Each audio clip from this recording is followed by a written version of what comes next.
अब जी न्यूज की खास पेशकश में आगे बढ़ते हैं। मैं आपके साथ निधि चतुर्वेदी और हम बात करेंगे अब लव मैरिज करने वाले जो हैं उनको सावधान होने की जरूरत है। एनओसी की तैयारी कर ले वो। सबसे पहले बात हम इसी की करेंगे।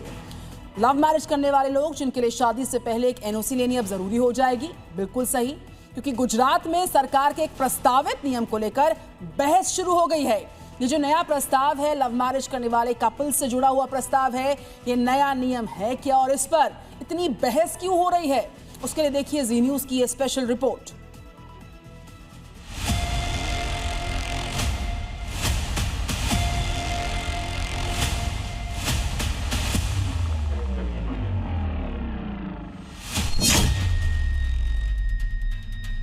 लव मैरिज करना मुश्किल,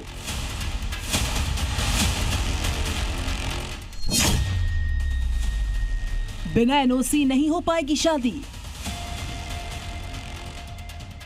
गुजरात में लव मैरिज के रजिस्ट्रेशन यानी पंजीकरण के लिए नया नियम लाने का ऐलान किया गया है। इस प्रस्ताव के तहत माता पिता से मंजूरी के बाद की गई लव मैरिज को ही वैध माना जाएगा।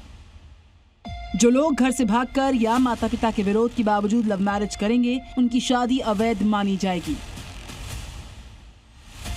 यानी उसका पंजीकरण नहीं हो पाएगा। जिन युवाओं ने घर से भागकर शादी की है, उनके माता पिता को एक नोटिस भेजा जाएगा। अगर नोटिस के जवाब में वो शादी पर हामी भरते हैं तो पंजीकरण की अनुमति मिल पाएगी। इतना ही नहीं, शादी का पंजीकरण उसी रजिस्ट्रेशन ऑफिस में होगा जहां लड़की या फिर महिला का मूल पता है। इस प्रस्ताव को आप कुछ इस तरह से समझ सकते हैं कि लव मैरिज के लिए माता पिता की एनओसी यानी नो ऑब्जेक्शन सर्टिफिकेट जरूरी है। इस नए नियम को लेकर कुछ लोग ये भी कह रहे हैं कि ऐसे नियम से कथित लव जिहाद को रोकने में मदद मिल पाएगी, लेकिन एक तबका ये भी जरूर कह रहा है कि ऐसे नियम मोहब्बत को बंदिशों में बांध देंगे। गुजरात में अभी प्रस्ताव ही आया है, लेकिन दुनिया के कुछ देशों में लव मैरिज को लेकर पहले से काफी सख्ती है। अरब देश सऊदी अरब में लव मैरिज करने पर कानूनी रोक नहीं है, लेकिन परिवार की मर्जी के बिना की गई शादी को सामाजिक स्वीकार्यता नहीं मिल पाती है। उत्तर कोरिया में अगर माता पिता आपत्ति दर्ज करवा दें तो लव मैरिज को अनुशासनहीनता का दर्जा दिया जाता है। इसी दायरे में लव मैरिज करने वालों को सजा भी दी जा सकती है। इजराइल में लव मैरिज की जा सकती है, लेकिन समुदाय से बाहर जाकर लव मैरिज की इजाजत नहीं है।